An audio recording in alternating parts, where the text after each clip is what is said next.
नमस्कार, मैं हरि। आप देख रहे हैं डिजिटल न्यूज झारखंड। आइए जानते हैं झारखंड के प्रमुख खबरों के बारे में। इससे पहले से छोटी सी निवेदन की, अगर आप चैनल में नए हैं तो चैनल को सब्सक्राइब अवश्य कर लें ताकि झारखंड की हर छोटी बड़ी खबर आप तक पहुंचा सकें। तो चलिए शुरू करते हैं आज की पहली और बड़ी खबर से। हेमंत कैबिनेट की बैठक में 29 प्रस्तावों पर लगी मुहर। मैया योजना के तहत अब हर महीने मिलेंगे 2500 रुपये। दरअसल आपको बता दूं, हेमंत सोरेन सरकार कैबिनेट की बैठक सोमवार को रांची में हुई। इसमें कई बड़े प्रस्तावों को मंजूरी दी गई है। कैबिनेट ने झारखंड मुख्यमंत्री मैया सम्मान योजना की राशि को 1000 रुपये से बढ़ाकर 2500 रुपये करने के प्रस्ताव को मंजूरी प्रदान कर दी गई है। यानी कि अब मैया योजना 1000 रुपये की जगह 2500 रुपये सभी महिलाओं को दी जाएगी। बताया जाता है कि आने वाले दिसंबर महीने से लाभार्थी महिलाओं को 25 रुपये के हिसाब से आर्थिक मदद सीधे उनके खाते में भेजी जाएगी। इस तरह साल में 30,000 रुपये की आर्थिक मदद महिला लाभार्थियों को दी जाएगी। वहीं नगर विकास मंत्री हफीजुल हसन ने कहा कि मुख्यमंत्री हेमंत सोरेन जो कहते हैं वो करते हैं। कैबिनेट बैठक में मैया सम्मान योजना के तहत माताएं बहनों को हर महीने 1000 रुपये दी जाने वाली राशि को बढ़ाकर 2500 रुपया कर दिया गया है। और वहीं दूसरी ओर झारखंड के 62,000 पारा शिक्षकों को ईपीएफ का तोहफा मिल गया है। राज्य कैबिनेट ने इसकी मंजूरी दे दी है। अब पारा शिक्षकों के मानदेय से हर महीने 1800 रुपये ईपीएफ में कटेंगे। वहीं राज्य सरकार अपनी ओर से 1950 रुपया अलग से देगी। राज्य सरकार ने सभी टेट पास प्रशिक्षित और अप्रशिक्षित पारा शिक्षकों के 15,000 मानदेय के बेस पर ईपीएफ की कटौती होगी। पारा शिक्षकों के मानदेय से 12%, जबकि सरकार के मद से 13% ईपीएफ में भुगतान होगा। और वहीं कैबिनेट की बैठक में एक और अहम फैसला किया गया है, जिसमें दिव्यांग विद्यार्थी की उच्च शिक्षा के लिए राज्य सरकार वाल्मीकि छात्रवृत्ति योजना शुरू करेगी। इस संबंध में भी प्रस्ताव को मंजूरी दी गई है। और वहीं असम समेत अन्य चाय बागान राज्यों में काम कर रहे आदिवासी की समस्याओं के लिए आदिवासी कल्याण मंत्री की अध्यक्षता में एक प्रतिनिधिमंडल का गठन होगा। यह प्रतिनिधिमंडल संबंधित राज्यों के दौरा कर ऐसे आदिवासियों की सामाजिक आर्थिक स्थिति का आकलन करेगा। 15 अक्टूबर से हड़ताल पर रहेंगे रिम्स के जूनियर डॉक्टर्स। दरअसल आपको बता दूं, पश्चिम बंगाल में 7 अक्टूबर से भूख हड़ताल पर बैठे प्रदर्शनकारी डॉक्टर्स की स्थिति बहुत ही चिंताजनक है। लगातार हड़ताल पर बैठे डॉक्टरों की हालात बिगड़ने की वजह से federation of all India medical association और देश भर के विभिन्न चिकित्सक संगठनों की प्रतिनिधियों के साथ एक राष्ट्रीय स्तर की बैठक हुई। इस बैठक में पश्चिम बंगाल में चिकित्सकों के विरोध प्रदर्शन के समर्थन के संदर्भ में देश भर के चिकित्सकों के पास उपलब्ध सभी विकल्पों पर चर्चा की गई है। Federation of all India medical association की ऑनलाइन बैठक में सर्वसम्मति से यह सहमति बनी है कि प्रदर्शनकारी डॉक्टर्स द्वारा किए गए सर्वोत्तम प्रयासों के बावजूद पश्चिम बंगाल सरकार अभी भी चिंतित नहीं दिख रही है, जिसके कारण अब रिम्स जूनियर डॉक्टर्स एसोसिएशन के डॉक्टर अभिषेक ने प्रेस रिलीज जारी कर कहा है कि यदि सरकार पश्चिम बंगाल जूनियर डॉक्टर्स के फेडरेशन के साथ समझौता करने में विफल रहती है तो रिम्स जेडीए पेन डाउन आंदोलन शुरू करेगा, जिसके तहत 15 अक्टूबर के संभावित वैकल्पिक और गैर आपातकालीन सेवाएं बंद कर दी जाएंगी। इस दौरान अस्पताल की सभी आपातकालीन सेवाएं चालू रहेगी और उनमें समुचित स्टाफ रहेंगे। इसके साथ ही उन सभी विभागों में डॉक्टरों की संख्या बढ़ाई जाएगी ताकि मानव सेवा के मूल मार्ग पर चलकर रिम्स के चिकित्सक अभ्या को इंसाफ दिलाने की लड़ाई में अपनी भागीदारी निभा सके। वादा खिलाफी के खिलाफ सहायक अध्यापक संघर्ष मोर्चा शुरू करेगा अनिश्चितकालीन आंदोलन। दरअसल आपको बता दूं, झारखंड के पारा शिक्षकों से महागठबंधन सरकार के मुखिया हेमंत सोरेन के द्वारा गत विधानसभा चुनाव 2019 के दौरान यह वादा किया गया था कि सरकार बनने के 3 महीने के अंदर झारखंड के पारा शिक्षकों को समान काम का समान वेतन दिया जाएगा। सरकार बनने के 5 साल बाद भी हेमंत सोरेन की सरकार द्वारा वादा पूरा नहीं किया गया। इस दौरान झारखंड सरकार के विरुद्ध कोई बड़ा आंदोलन नहीं किया गया, जिसके बाद अब इसके विरोध में झारखंड के 62,000 सहायक अध्यापक सरकार के खिलाफ आंदोलन करेंगे। इस क्रम में आज 15 अक्टूबर को शिक्षा मंत्री, वित्त मंत्री, गिरिडीह विधायक का पुतला दहन होगा। 17 अक्टूबर से अनिश्चितकालीन आंदोलन, मुख्यमंत्री आवास का घेराव करते हुए पुतला दहन किया जाएगा। आपको बता दें कि आज की बैठक में यह निर्णय लिया गया है कि बैठक में विनोद तिवारी, विनोद बिहारी महतो, संजय दुबे, ऋषिकेश पाठक, सिंधु सिंह, विकास कुमार, सुमन कुमार, निरंजन दे, सुनील पांडे, बेलाल अहमद, भागवत तिवारी, शकील अहमद, वीरेंद्र राय आदि मौजूद थे। धनबाद में सेविका सहायिकाएं हड़ताल पर, सरकार पर लगाया वादा खिलाफी का आरोप।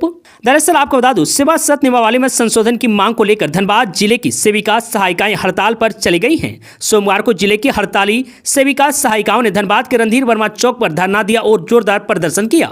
सड़क पर बैठकर सरकार के खिलाफ जमकर नारेबाजी भी की। सेविकाएं ने हेमंत सोरेन सरकार पर वादा खिलाफी का आरोप लगाया है। धरना प्रदर्शन के कारण रणधीर वर्मा चौक पर काफी देर तक ट्रैफिक व्यवस्था अस्त व्यस्त रही। आंगनबाड़ी सेविकाएं विभाग की ओर से जारी सेवा सत नियमावली में संशोधन कर मानदेय व वार्षिक वृद्धि का लाभ देने, सहायक अध्यापक की तर्ज पर उनके लिए भी मानदेय का प्रावधान करने, केंद्र व राज्य के अंश का भुगतान एक साथ प्रतिमाह नियमित समय पर करने की मांग कर रही है। सीएम हेमंत सोरेन ने बांटा नियुक्ति पत्र और वहीं वीडियो कॉन्फ्रेंस के जरिए मुंबई में किया झारखंड भवन का शिलान्यास। दरअसल आपको बता दूं, सीएम हेमंत सोरेन ने सोमवार को रांची स्थित प्रोजेक्ट भवन से 498 सामुदायिक स्वास्थ्य पदाधिकारियों को नियुक्ति पत्र का वितरण किया। इस दौरान सीएम हेमंत सोरेन ने नियुक्ति पत्र प्राप्त करने वाले पदाधिकारियों को शुभकामनाएं दी। उन्होंने कहा कि स्वास्थ्य के हर क्षेत्र में एक नई कड़ी जोड़ने का प्रयास किया जा रहा है। सीएम ने आशा जताई कि सभी चयनित चिकित्सक पदाधिकारी स्वास्थ्य व्यवस्था को मजबूत बनाने का काम करेंगे। और वहीं दूसरी ओर सीएम ने कहा कि राज्य के आम जनों के लिए सरकार ने एयर एम्बुलेंस की व्यवस्था की है। ये एयर एम्बुलेंस न सिर्फ राज्य के अंदर बल्कि दूसरे राज्यों में एयर एम्बुलेंस के जरिए जा सकते हैं। कई माध्यमों से हमारी सरकार ने लोगों के स्वास्थ्य व्यवस्था सुधार करने की कोशिश की है। और वहीं इधर हेमंत सोरेन ने नई मुंबई में बन रहे झारखंड भवन का शिलान्यास किया। अगर इस भवन की खासियत की बात करें तो यह 7 मंजिला इमारत होगी जिसमें 28,000 स्क्वायर फीट स्पेस होगा। सीएम ने जानकारी देते हुए बताया कि इसके तीसरे और चौथे फ्लोर में आर्थिक रूप से कमजोर इलाज के लिए मुंबई जाने वाले लोगों की व्यवस्था होगी। और वहीं इसके साथ ही सीएम हेमंत सोरेन ने हैदराबाद में विद्युत आपूर्ति के लिए 220-30 केवी ग्रिड सब स्टेशन का शिलान्यास किया। सीएम ने कहा कि इससे हमारी बिजली के मामले में डीवीसी पर निर्भरता कम होगी।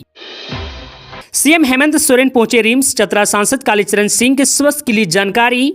दरअसल आपको बता दूं, झारखंड के मुख्यमंत्री हेमंत सोरेन सोमवार को राज्य के सबसे बड़े सरकारी अस्पताल रिम्स पहुंचे। उन्होंने चतरा के सांसद कालीचरण सिंह और गुवा गोलीकांड के शहीद वंशज दुर्गुरिया सिरका से मुलाकात की और उनसे स्वास्थ्य की जानकारी ली। इस दौरान मुख्यमंत्री ने रिम्स प्रबंधन को मरीजों को बेहतर स्वास्थ्य सुविधा उपलब्ध कराने का भी निर्देश दिया है। वहीं सीएम हेमंत सोरेन ने रिम्स के कार्डियोलॉजी डिपार्टमेंट में इलाजरत चतरा के सांसद कालीचरण सिंह के स्वास्थ्य की जानकारी ली और उनसे बातचीत कर उनका हालचाल जाना। मुख्यमंत्री ने चतरा सांसद के जल्द स्वस्थ होने की कामना की। चतरा सांसद कालीचरण सिंह की तबीयत बिगड़ने के बाद उन्हें रांची रिम्स में रेफर कर दिया गया था। और वहीं इधर मुख्यमंत्री हेमंत सोरेन ने रिम्स के पेंगुइन वार्ड में भर्ती गुवा गोलीकांड के शहीद के वंशज पश्चिमी सिंहभूम जिले के नवामुंडी निवासी दुर्गुरिया सिरका के स्वास्थ्य की भी जानकारी ली और उनसे बातचीत कर उनका हालचाल जाना।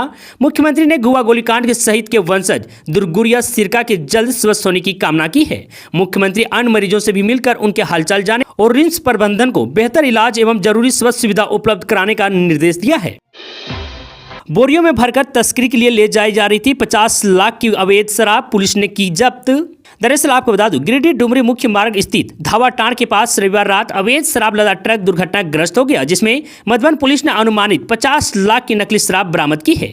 मधुबन पुलिस ने ट्रक व नकली शराब को जब्त कर कानूनी कार्रवाई में जुट गई है। जब्त अवैध शराब की कीमत लगभग 50 लाख का आकलन किया गया है। अवैध शराब की तस्करी करने वाले गैंग का खुलासा नहीं हो पाया और शराब की आपूर्ति कहां करना था उसका पता नहीं चल पाया है। मधुबन पुलिस मामले की छानबीन में जुट गई है। देवघर में दर्दनाक सड़क हादसा, मेला देखने जा रहे 3 किशोरों की रोड एक्सीडेंट में मौत, एक की हालत गंभीर। दरअसल आपको बता दूं, झारखंड के देवघर जिले में रिखिया थाना क्षेत्र के हरला जोरी के पास सड़क हादसे में 3 किशोरों की मौत हो गई। मृतकों में बलसारा कोडाबान निवासी 14 वर्षीय अरमान कुमार, 13 वर्षीय मानव कुमार व 12 वर्षीय सुमित कुमार शामिल है। वहीं 15 वर्षीय अंकित कुमार जख्मी हो गए हैं। उसे इलाज के लिए सदर अस्पताल में भर्ती करवाया गया है। घटना रविवार देर रात की है। मिली जानकारी के मुताबिक रविवार देर रात सभी एक ही बाइक पर सवार होकर हरला जोरी में लगा मेला देखने जा रहे थे। उसी क्रम में बाइक अनियंत्रित होकर दुर्घटनाग्रस्त हो गई, जिसमें चारों जख्मी हो गई। कुछ देर बाद जब घायल अंकित को होश आया तो उसने घटना की सूचना स्वजनों को दी। सूचना पर उनके स्वजन आनंद फानन में घटनास्थल पर पहुंचे। उन्होंने इसकी सूचना रिखिया थाना पुलिस को दी। सूचना पर पहुंची पुलिस की मदद से सभी को सदर अस्पताल लाया गया, जहां जांच के बाद चिकित्सकों ने तीनों को मृत घोषित कर दिया। उधर पुलिस ने घटनास्थल से बाइक को जब्त कर लिया है। विधानसभा चुनाव से पहले मुख्यमंत्री हेमंत सोरेन पर हमलावर हुए बाबूलाल मरांडी, पूछे 5 तीखे सवाल। दरअसल आपको बता दूं, झारखंड में विधानसभा चुनाव से पहले भारतीय जनता पार्टी के प्रदेश अध्यक्ष बाबूलाल मरांडी हमलावर हो गए हैं। झारखंड के मुख्यमंत्री हेमंत सोरेन से उन्होंने 5 तीखे सवाल पूछे हैं। ये सवाल जमीन घोटाले से जुड़े हुए हैं। उन्होंने पूछा है कि राज्य सरकार जमीन घोटाला करने वालों और भ्रष्ट अधिकारियों को क्यों बचा रही है, मुख्यमंत्री मौन क्यों है। बाबूलाल मरांडी का पहला सवाल है, क्या यह सच है कि सुजीत कुमार को पिछले 7 दिनों से बिना किसी कानूनी प्रक्रिया के रांची पुलिस ने हिरासत में ले रखा है और मामले को दबाने की कोशिश की जा रही है? अगर यह सच नहीं है तो जब मैंने कुछ दिन पहले सवाल उठाया था तो रांची पुलिस ने उसका खंडन क्यों नहीं किया? बाबूलाल मरांडी का दूसरा सवाल है, हमारी जानकारी है कि अंचल अधिकारियों ने इस दलाल वकील को करोड़ों रुपये दिए हैं। ऐसे में सवाल उठता है कि अंचल अधिकारियों के पास इतनी बड़ी राशि कहां से आई? क्या यह मेरे द्वारा उठाए गए आरोपों की पुष्टि नहीं करता है कि कि झारखंड में खासकर राजधानी रांची में अरबों रुपए जमीन घोटाले हुए हैं।